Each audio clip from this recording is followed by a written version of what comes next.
Hello friends, welcome back to Anvesha channel. आज हम लोग पढ़ेंगे काव्य में लोक मंगल की साधना अवस्था। ठीक है, तो इस निबंध को हम लोग पूरे विस्तार से पढ़ेंगे। ठीक है, तो ये निबंध आचार्य रामचंद्र शुक्ल जी ने लिखा है। ठीक है, इससे पहले हम लोगों ने 4 निबंध पढ़ लिया है। ठीक है, तो हमारे सिलेबस में 5 निबंध है, तो ये लास्ट 5वां निबंध है। ठीक है, तो इसको हम लोग पूरे विस्तार से पढ़ेंगे। ठीक है, चलिए देखिए काव्य में लोक मंगल की साधना अवस्था। ठीक है, सबसे पहले देखते हैं लोक मंगल। ठीक है, लोक मंगल का क्या अर्थ होता है? लोगों का भला। ठीक है, ऐसे काव्य जिसमें लोगों के कल्याण करने की भावना निहित होती है उसी को लोक मंगल कहते हैं। ठीक है, देखिए आचार्य रामचंद्र शुक्ल क्या कहते हैं। देखिए आचार्य चंद्र शुक्ल ने ऐसे काव्यों को जिसमें मंगल का विधान हो। ठीक है, तो आचार्य शुक्ल कहते हैं कि ऐसे काव्य जिसमें क्या हो? मंगल का विधान हो, मतलब लोगों का कल्याण हो। ठीक है, लोगों का कल्याण करने के उद्देश्य से लिखा गया हो। ठीक है, तो कल्याण करने का उद्देश्य निहित करने वाले भाव करुणा बीज रूप में विद्यमान रहता है। ठीक है, तो ऐसे काव्य जिसमें कल्याण करने का उद्देश्य निहित हो और उसमें क्या हो? करुणा का भाव हो। ठीक है, करुणा का भाव भी विद्यमान हो। ठीक है, श्रेष्ठ, वो क्या होता है? श्रेष्ठ काव्य होता है। ठीक है, श्रेष्ठ घोषित करके लोक मंगल की साधना को काव्य प्रतिमान के रूप में प्रतिष्ठित किया है। ठीक है,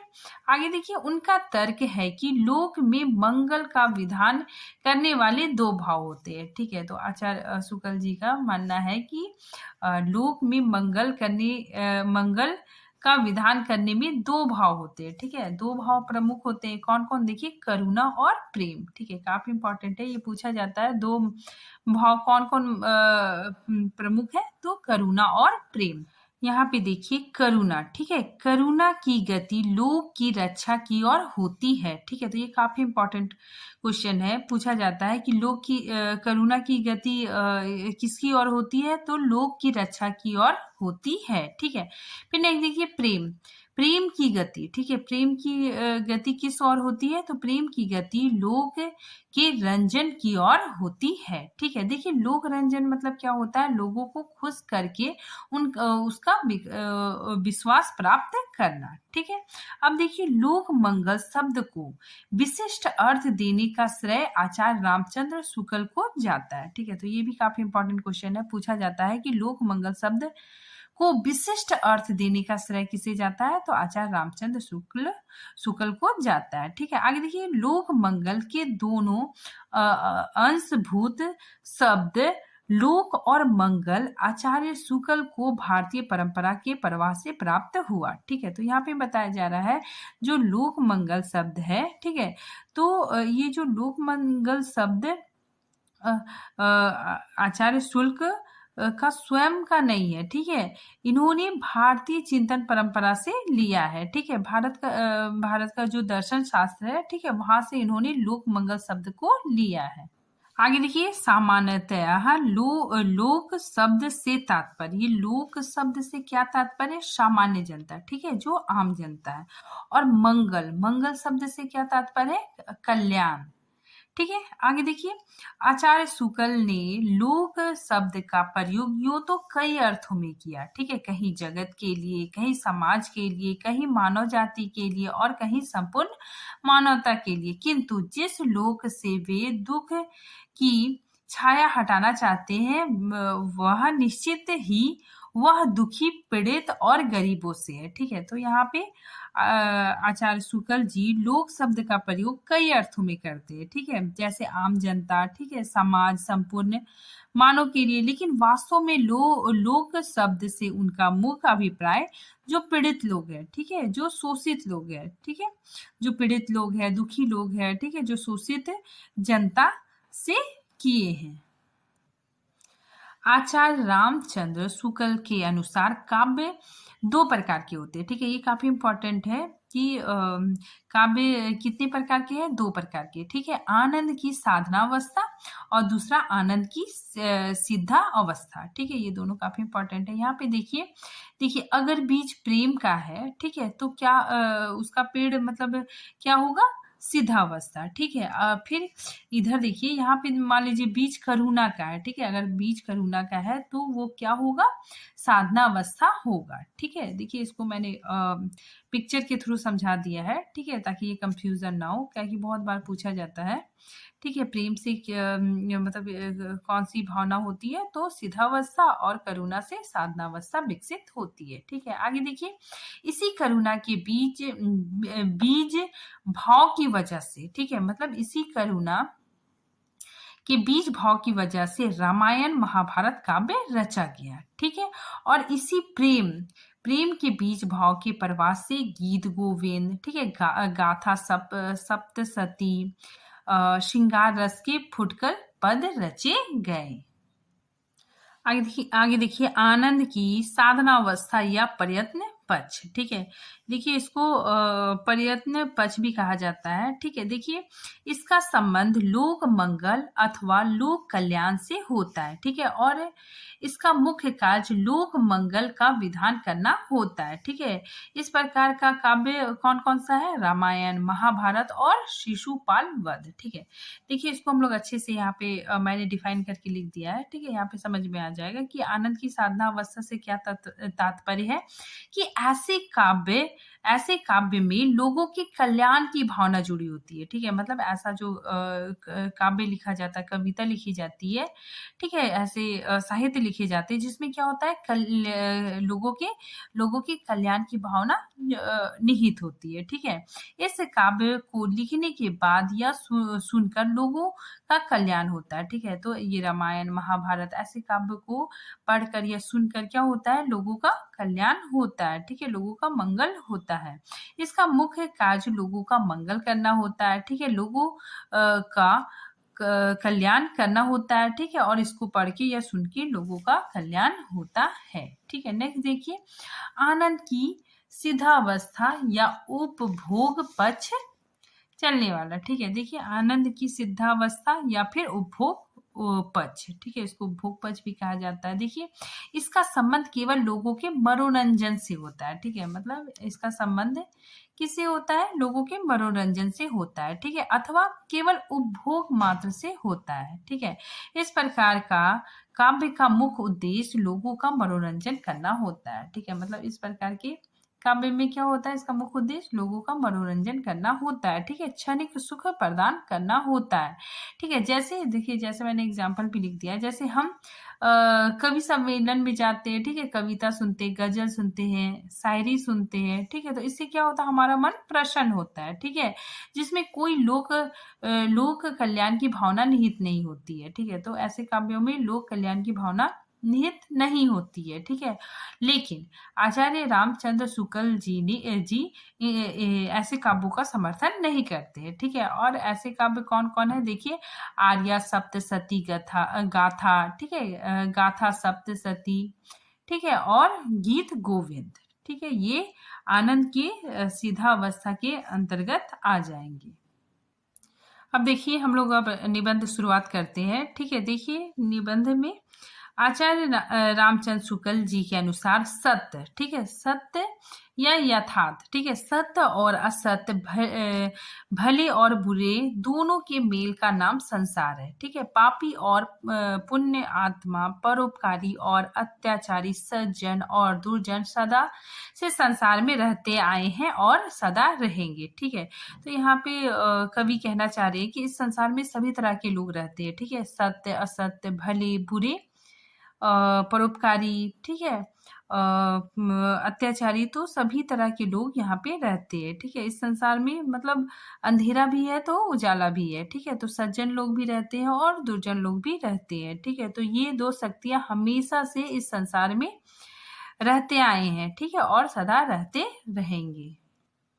नेक्स्ट पंक्ति देखिए, मंगल और अमंगल, सत्य और असत्य के संघर्ष में अंत में सत्य अपना प्रकाश करता है, ठीक है। इस बात का पूर्ण विश्वास तुलसीदास जी के साथ साथ आचार्य रामचंद्र शुक्ल को भी था, ठीक है। तो इसका अर्थ है कि तुलसीदास जी आचार्य रामचंद्र शुक्ल के प्रिय कवि थे, ठीक है। उनका उनका उनका भी यह मानना था कि जब सत्य और असत्य पर संघर्ष होता है, ठीक है, तो तुलसीदास का मानना था कि जब सत्य और असत्य का संघर्ष होता है तो विजय सत्य की होती है, ठीक है। जैसे राम और रावण के युद्ध में राम की विजय होती है, ठीक है। इसी प्रकार शुक्ल को भी यह विश्वास है कि सत्य और असत्य, मंगल और अमंगल के संघर्ष में हमेशा सत्य की विजय होती है, ठीक है। नेक्स्ट पंक्ति देखिए। तभी उन्होंने लिखा है, लोग लोक का पीड़ा, बाधा, अन्याय, अत्याचार के बीच दबी हुई आनंद ज्योति भीषण शक्ति में परिणत होकर अपना मार्ग निकालती है और फिर लोक मंगल, ठीक है, लोक मंगल और लोक रंजन के रूप में अपना प्रकाश करती है, ठीक है। अब देखिए, लोक मंगल का मतलब क्या होता है? लोगों का कल्याण, ठीक है। और लोक रंजन मतलब क्या होता है? लोगों को सुख प्राप्ति होती है, ठीक है। देखिए, इसका इसका मतलब बताया जा रहा है कि जब संसार में अन्याय, अत्याचार बहुत अधिक बढ़ जाता है, ठीक है, तब लोगों के मन में क्रांति की भावना उत्पन्न होती है। क्रांति की भावना उत्पन्न होने के बाद संघर्ष होता है, ठीक है। तो क्रांति की भावना जब उत्पन्न होती है तो क्या होता है? संघर्ष होता है, उसमें सत्य की विजय होती है, ठीक है। तो ना केवल लोगों का भला होता है बल्कि लोगों का कल्याण होता है, ठीक है, और लोगों को सुख मिलता है, ठीक है। जैसे इसका उदाहरण हम लोग समझ सकते हैं कि भगवान राम और रावण का युद्ध होता है, ठीक है। तो भगवान राम जीत जाते हैं, ठीक है। तो उनके जीतने के बाद क्या होता है कि लोगों का भला होता है, ठीक है, लोगों का कल्याण होता है, ठीक है। और राम क्या करते हैं? रावण का संहार कर देते हैं, ठीक है। और इसके बाद फिर राम राज्य की स्थापना होती है, ठीक है, जिसके कारण पूरी जनता सुखी से रहती है, ठीक है। आगे देखिए, स्पष्ट है कि मंगल की सभ्यता स्थापना क्षमा, दया और साधुता की एकांगी प्रवृत्तियों द्वारा ही संभव नहीं है, ठीक है, क्योंकि बहुत से दुष्ट और क्रूर हृदय इस मृदुल प्रवृत्तियों से अप्रभावित रहकर लोक उत्पीड़न में संलग्न रहते हैं, ठीक है। उनका प्रतिकार बदला लेने के लिए उग्र वृत्तियों का संयत प्रकाशन लोक मंगल की स्थापना के लिए अमिष्ट हो, ठीक है। देखिए, इसका अर्थ मैंने लिख दिया है कि आचार्य शुक्ल का कहना है कि यदि हमारे जीवन में केवल क्षमा हो, ठीक है, केवल क्षमा हो, दया हो, अच्छे गुण हो, तो इन्हीं प्रवृत्तियों के द्वारा लोगों का कल्याण नहीं हो सकता, ठीक है। क्योंकि हमारे जीवन में कुछ ऐसे भी लोग हैं जो अन्यायी है, अत्याचारी है, क्रूर है, ठीक है। इन लोगों से बदला लेने के लिए हमें क्रांति करनी पड़ती है, ठीक है, युद्ध करना पड़ता है और इसी युद्ध के द्वारा लोक मंगल की स्थापना होती है, ठीक है। तो इसी युद्ध के द्वारा क्या होती है? लोक मंगल की स्थापना होती है, ठीक है। जैसे राम और रावण का युद्ध हुआ, ठीक है, उसके बाद फिर राम राज्य की स्थापना हुई, ठीक है। लोग मतलब जनता बहुत ज्यादा प्रसन्न रहने लगी, ठीक है। तो लोक मंगल की स्थापना होती है, ठीक है, और लोगों का कल्याण होता है। मतलब जहां अन्याय है, अत्याचार है, उसके प्रति प्रतिकार या फिर बदला लेने की भावना हमारे मन में रहनी चाहिए, ठीक है। तभी लोगों का कल्याण हो सकता है और तभी लोक रंजन की स्थापना हो सकती है, ठीक है। तो ऐसा आचार्य रामचंद्र शुक्ल का मानना है, ठीक है।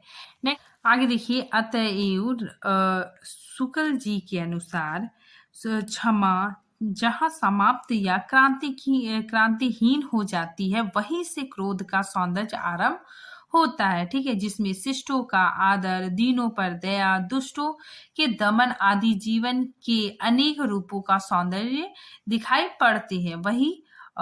वही लोक धर्म का मार्ग है, ठीक है। तो यहाँ पे देखिए, इसका अर्थ मैंने लिखा है कि जहां पर क्षमा समाप्त हो जाती है वहीं से क्रोध का जन्म होता है, ठीक है। भगवान राम का जो क्रोध है, ठीक है, रावण के प्रति, उसमें भी एक सौंदर्य की भावना निहित है, ठीक है। तो लेखक बोलते हैं कि भगवान राम का जो क्रोध है रावण के प्रति, उसमें भी क्या है? एक सौंदर्य का भाव निहित है, ठीक है। भगवान राम का क्रोध रावण के प्रति, ठीक है, रावण के प्रति होता है। तो भगवान राम का जो क्रोध है, ठीक है, तो राम जी का भगवान राम का जो क्रोध है उसमें क्या है कि शिष्टों का आदर, दीनों पर दया, दुष्टों का दमन आदि में संपूर्ण सौंदर्य दिखाई देता है। ठीक है, मतलब उनका गुस्सा किस लिए है? क्योंकि रावण क्या है, बहुत दुष्ट है। ठीक है, वो मतलब लोगों पे अत्याचार करता है। ठीक है, तो उनका क्रोध इसी वजह से है। ठीक है, वो मतलब अधर्मी है।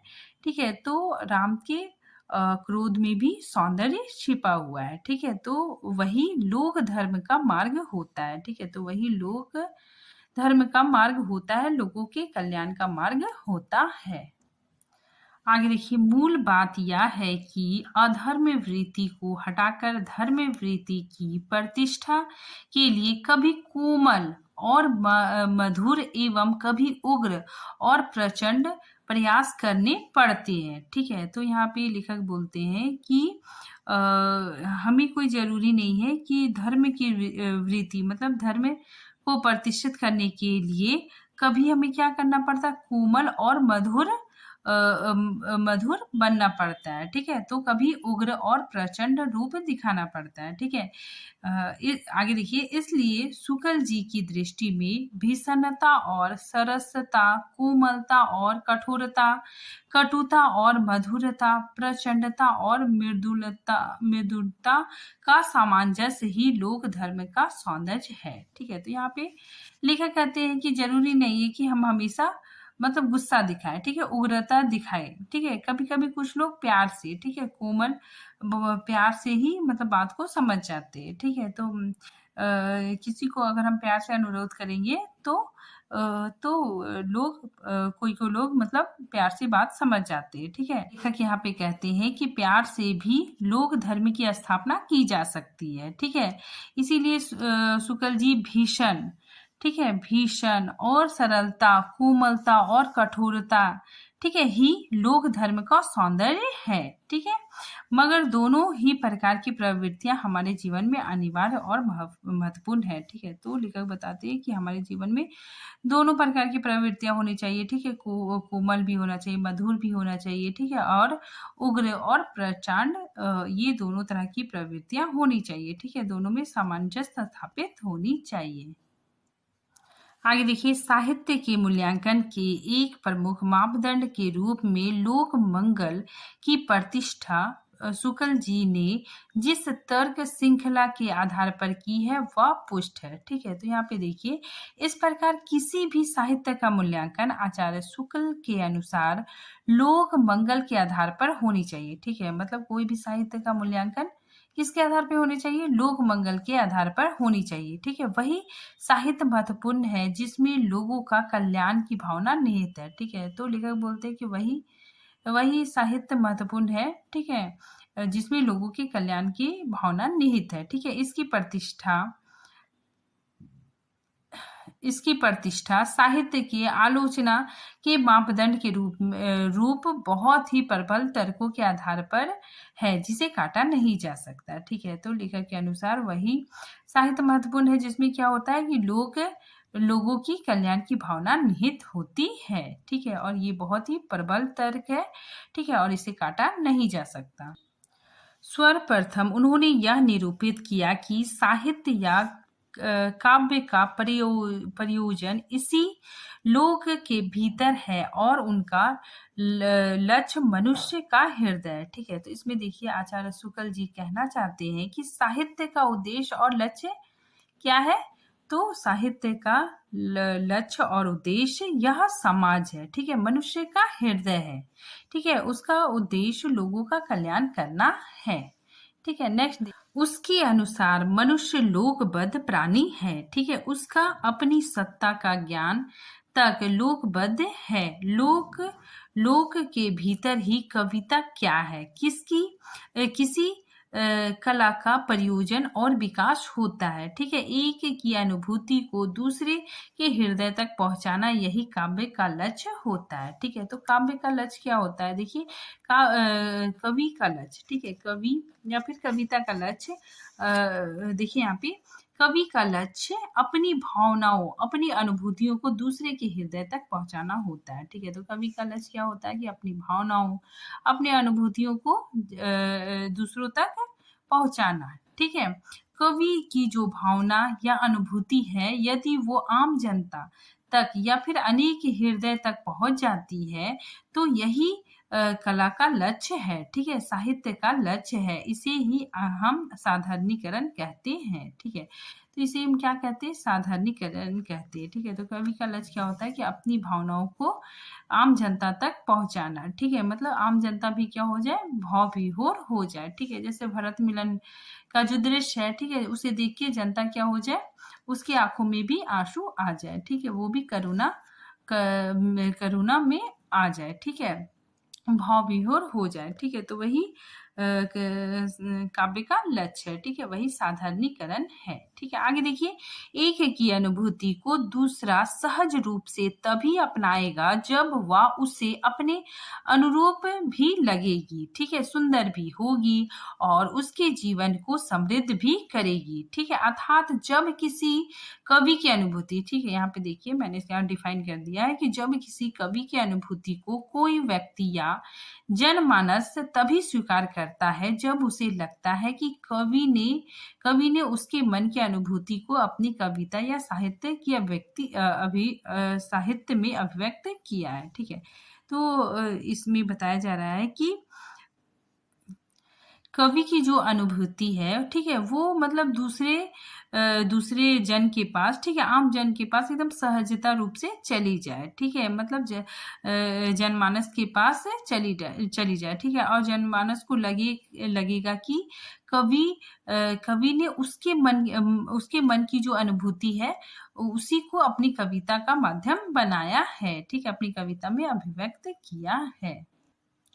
आगे देखिए, अतः शुक्ल जी के ऐसे व्यक्ति वैचित्रवाद के विरुद्ध है जिसके अंतर्गत ऐसी अनुभूति की अभिव्यक्ति भी साहित्य में की जाती है, ठीक है, जो दूसरों की हो ना सकती हो, ठीक है, दूसरों की हो ही ना सकती हो, ठीक है। उनकी उक्ति है, अतः हमारे देखने में ऐसी मनोवृत्ति, ठीक है, मनोवृत्ति मतलब मन की स्वाभाविक स्थिति का प्रदर्शन जो किसी दशा में किसी की हो नहीं, ठीक है, केवल ऊपरी मन बहलाव के लिए खड़ा किया कृत्रिम तमाशा ही होगा, ठीक है। तो इसका अर्थ देखिए कि कुछ कवि या साहित्यकार जो अपनी कविता में अपनी निजी अनुभूतियों को व्यक्त करते हैं, ठीक है, मतलब कुछ ऐसे भी कवि होते हैं, ठीक है, साहित्यकार होते हैं जो सिर्फ अपनी निजी अनुभूतियों को, ठीक है, निजी फीलिंग को, ठीक है, इमोशन को अपनी कविता में व्यक्त करते हैं, ठीक है। लेकिन उससे आम जनता, ठीक है, आम जन समाज की समस्या से कोई सरोकार नहीं होता है, ठीक है। मतलब उससे आम जनता का कोई भी सरोकार नहीं होता है, ठीक है। उसकी रचना में आम जनता का कोई भी जिक्र नहीं होता है, सिर्फ अपने मन की भावनाओं को उड़ेल दिया जाता है, ठीक है। तो लेखक क्या करता है? अपनी निजी अनुभूतियों को लिखता है, ठीक है, सिर्फ अपने मन की भावनाओं को उड़ेल देता है, ठीक है। ऐसी कविता को शुक्ल जी विरोध करते हैं, ठीक है। तो लेखक ऐसी रचनाओं को विरोध करते हैं, ऐसा साहित्य कविता को महत्व नहीं देते हैं, ठीक है। तो लेखक ऐसी रचनाओं को महत्व नहीं देते, ठीक है, जिससे किसी व्यक्ति या समाज का कोई भी भला नहीं हो सकता, ठीक है। ये केवल कृत्रिम तमाशा है। एक की अनुभूति दूसरे की हो सके, इसके लिए उसे लोक सामान्य भावभूमि पर प्रतिष्ठित करना होगा, ठीक है। लोक सामान्य भावभूमि मतलब क्या होता है कि जब कवि की अनुभूति, ठीक है, जो कवि की अनुभूति, ठीक है, आम जनता की अनुभूति बन जाए, ठीक है। तो मेरी जनता को, मतलब आम आदमी को लगेगा कि कवि मेरी ही अनुभूति को अपने कविता में व्यक्त कर रहा है, ठीक है। तो इसी को हम लोग क्या बोलते हैं? लोक सामान्य भावभूमि, ठीक है। तो इसमें मतलब यही बताया जा रहा है कि कवि की अनुभूति, ठीक है, वो मतलब अपनी कविताओं में ऐसा लिखेगा जिससे मतलब आम जनता को लगेगा कि ये मेरा ही दर्द है, ठीक है, मेरी ही अनुभूति है, ठीक है, मेरी ही फीलिंग है।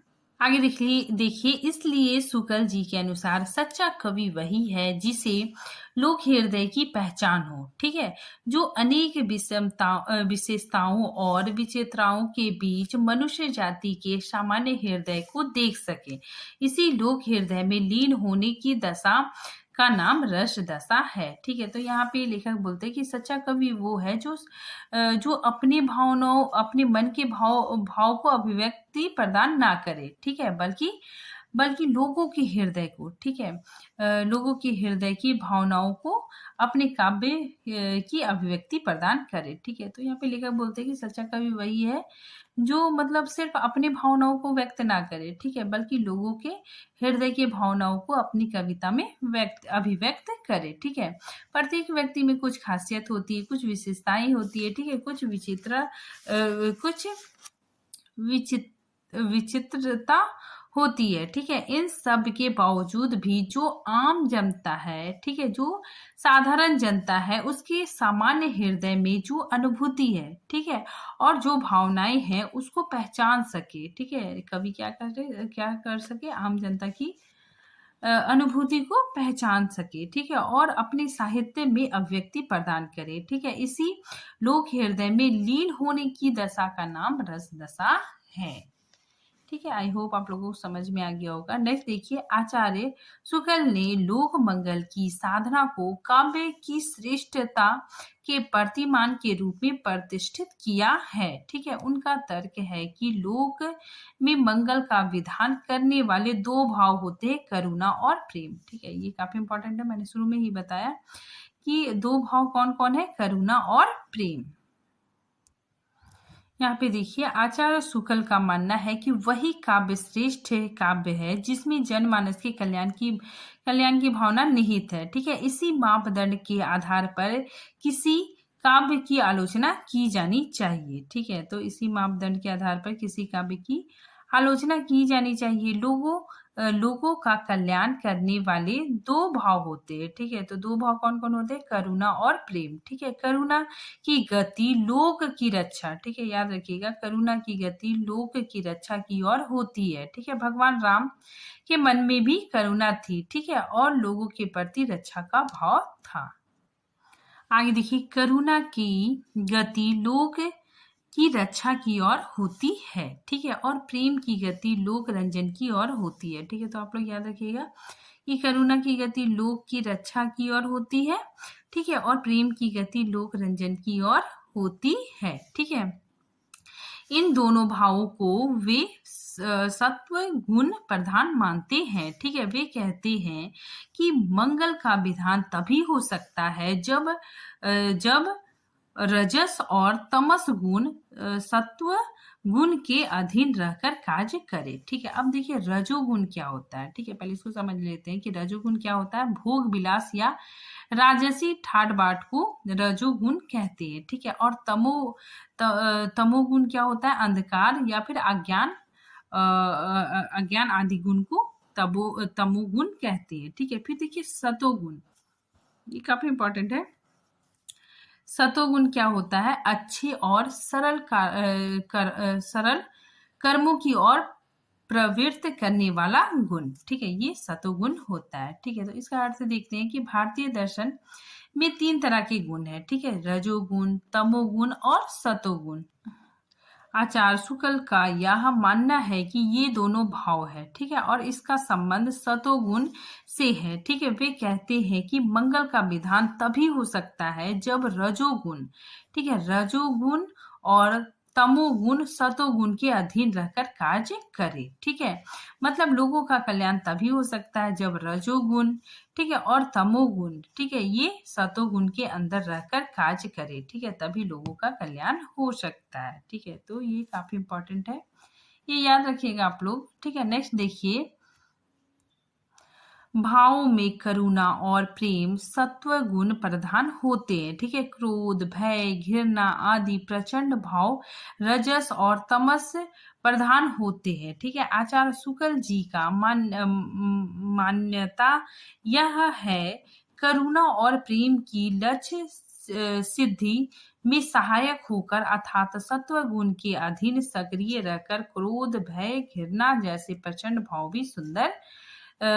भी सुंदर हो जाते हैं। ठीक है, तो लेखक बताते हैं कि जो क्रोध, भय, घृणा जैसे भाव भी है वो मतलब सुंदर हो जाते हैं। यहाँ पे देखिए, यदि क्रोध, भय और घृणा, ठीक है, प्रेम और करुणा के अंदर आते हैं तो ये भाव सुंदर लगने लगते हैं। ठीक है, कैसे, देखिए इसका उदाहरण है कि अगर भगवान राम, ठीक है, जब रावण के प्रति क्रोध करते हैं, ठीक है, तो रावण के प्रति क्रोध करते हैं तो वो भाव भी सुंदर लगता है। ठीक है, तो देखिए जो राम जी है, ठीक है, जो भगवान राम है, ठीक है, तो भगवान राम है, उनके मन में भी क्या है, करुणा और प्रेम का भाव है। ठीक है, जो दुखी जनता है, ठीक है, उनके लिए उनके मन में करुणा और प्रेम का भाव है। ठीक है, और इसी भाव से प्रेरित होकर वे क्या करते हैं, रावण से युद्ध करते हैं। ठीक है, रावण के प्रति उनके मन में क्रोध का भाव जन्म लेता है। ठीक है, और ये भाव क्या होता है, हमें बहुत सुंदर प्रतीत होता है। ये देखिए उदाहरण के लिए वाल्मीकि रामायण में लोक पीड़क राक्षस राज रावण के प्रति राम का काला अग्नि सदृश क्रोध इसलिए सुंदर प्रतीत होता है कि वह करुणा से लोक रक्षा की भावना से प्रेरित होकर उसी के लक्ष्य की पूर्ति के लिए कार्य कर रहा है। ठीक है, तो यहाँ पे बताया जा रहा है कि वाल्मीकि रामायण के भगवान राम का प्रचंड क्रोध, ठीक है, इसलिए दर्शकों को बहुत अच्छा लगता है। ठीक है, बहुत सुंदर प्रतीत होता है क्योंकि वह लोगों के कल्याण के लिए, ठीक है, लोगों के कल्याण के लिए, ठीक है, रावण से युद्ध करते हैं। ठीक है, रावण से युद्ध करते हैं, रावण के प्रति क्रोध दिखाते हैं। ठीक है, और रावण का संहार करते हैं। ठीक है, तो भगवान राम का क्रोध का उद्देश्य क्या है, लोगों का कल्याण करना। ठीक है, उसी के लक्ष्य की पूर्ति के लिए वह कार्य करते हैं। आगे देखिए, रावण की मृत्यु के बाद लोक से दुख की छाया हट जाती है। ठीक है, रावण की मृत्यु हो जाती है तो लोगों का दुख समाप्त हो जाता है। ठीक है, लोक पीड़ा और विध बाधा से मुक्त हो जाती है। ठीक है, तब राम राज्य की स्थापना होती है। ठीक है, इस राम राज्य की व्याख्या करते हुए शुक्ल जी कहते हैं कि यह धर्मराज है। ठीक है, तो लेखक क्या कहते हैं, यह धर्मराज है। प्रकृति का रंजन मतलब क्या हो गया, प्रकृति का रंजन मतलब प्रसन्न करने वाला, मतलब प्रकृति भी बहुत ज्यादा खुश है। ठीक है, फल फूल दे रही है। ठीक है, चारों तरफ खुशहाली है। इस राज्य की स्थापना केवल शरीर पर ही नहीं, हृदय पर भी होती है। ठीक है, तो ये राज्य सिर्फ मतलब भौतिक रूप से ही सुख संपन्न नहीं है, बल्कि लोगों का हृदय भी बहुत ज्यादा प्रसन्न है। ठीक है, यह राज केवल चलती हुई जड़ मशीन नहीं, आदर्श व्यक्ति का प्रतिवर्धित रूप है। ठीक है, तो यह राज्य मतलब इस राज्य में बहुत ही मतलब सभी लोग आदर्श व्यक्ति भी रहते हैं। आगे देखिए, इसी संदर्भ में आचार्य शुक्ल के विरोधों के सामंजस्य में कर्म क्षेत्र के सौंदर्य का सिद्धांत स्थापित किया है। ठीक है, तो यहाँ पे बताया जा रहा है कि हमारे कर्म क्षेत्र में, ठीक है, हमारे जीवन में जो दो अलग अलग प्रवृत्तियां होती है, ठीक है, जो एक दूसरे से अलग होती है। ठीक है, जैसे देखिए धूप है तो छांव है, ठीक है, आशा है तो निराशा है। ठीक है, तो इसी को विरोधों का सामंजस्य कहा गया है। ठीक है, कि इंसान के अंदर मतलब क्रोध है तो प्रेम भी है। ठीक है, तो ये क्या है, अलग अलग है। ठीक है, अलग अलग प्रवृत्तियां हैं। ठीक है, तो इसी प्रवृत्ति को लेखक ने विरोधों का सामंजस्य कहा है। ठीक है, आगे देखिए, लेखक कहते हैं कि लोक में फैली दुख की छाया को हटाने में ब्रह्म की आनंद कला जो शक्तिमय रूप धारण करती है, उनकी भीषणता में भी अद्भुत मनोहरता, कटुता में भी अपूर्ण माधुर्यता, ठीक है, प्रचंडता में भी गहरी आर्द्रता के साथ लगी रहती है। ठीक है, विरोधों का यही सामंजस्य कर्म क्षेत्र का सौंदर्य और जिसकी ओर आकर्षित हुए बिना मनुष्य का हृदय नहीं रह सकता है। यहाँ पे देखिए, विरोधों का सामंजस्य यह एक परिभाषित शब्दावली है। ठीक है, जैसे रावण के कारण लोगों के जीवन में दुख समाप्त हो जाता है। ठीक है, तो रावण की मृत्यु हो जाती है। ठीक है, और उसके बाद फिर लोगों के जीवन में दुख समाप्त हो जाता है। उनका दुख दूर करने के लिए भगवान राम भीषण उग्र रूप धारण कर लेते हैं। ठीक है, लेकिन वह हमको मनोहर प्रतीत होता है। ठीक है, भगवान जब मतलब क्या करते हैं, उग्र रूप धारण करते हैं। ठीक है, बहुत मतलब क्रोधित होकर रूप धारण करते हैं तो वो रूप भी हमें क्या लगता है, मनोहर प्रतीत होता है। ठीक है, वे प्रचंड रूप धारण कर लेते हैं लेकिन उनके मन में, लेकिन राम के मन में क्या है, करुणा और प्रेम का भाव भी विद्यमान है। ठीक है, एक ही समय में दो भावनाएं उनके अंदर विद्यमान है। ठीक है, एक तरफ करुणा अपने लोगों के प्रति है। ठीक है, तो राम को करुणा अपने लोगों के प्रति है। ठीक है, और दूसरी तरफ रावण के प्रति उग्रता और प्रचंडता का भाव भी है। ठीक है, तो दो विरोधी भाव उनके अंदर विद्यमान है। अब हम लोग निष्कर्ष देखते हैं। अतः कहा जा सकता है कि काव्य में लोक मंगल की साधना अवस्था आचार्य रामचंद्र शुक्ल का एक विचारात्मक निबंध है। ठीक है, जिसमें उन्होंने काव्य के उद्देश्य पर विचार किया है। ठीक है, काव्य का मुख्य लक्ष्य लोक मंगल की भावना है। ठीक है, और यह लोक मंगल साधना अवस्था में ही संभव है। ठीक है, अर्थात जब प्रयत्न और संघर्ष पक्ष चल रहे होते हैं तब उत्कृष्ट कोटि के काव्य का निर्माण होता है। ठीक है, जिससे लोक में मंगल का विधान होता है। ठीक है, तो ये टॉपिक यहीं पे खत्म होता है। अब हम लोग कुछ महत्वपूर्ण प्रश्नों को देखते हैं।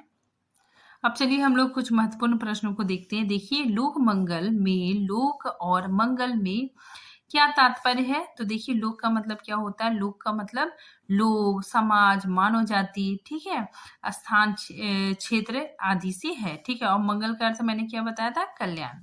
ठीक है, नेक्स्ट प्रश्न देखिए, काव्य में लोक मंगल की साधना अवस्था निबंध किस प्रकार का निबंध है? तो सैद्धांतिक समीक्षा निबंध है। ठीक है, नेक्स्ट प्रश्न देखिए, हिंदी में लोक मंगल को विशेष अर्थ देने का श्रेय किसे जाता है? तो आचार्य रामचंद्र शुक्ल को जाता है। नेक्स्ट प्रश्न देखिए, आचार्य रामचंद्र शुक्ल ने काव्य में लोक मंगल की साधना अवस्था में लोक में मंगल विधान की ओर प्रवृत्त करने वाले दो तत्व कौन कौन है?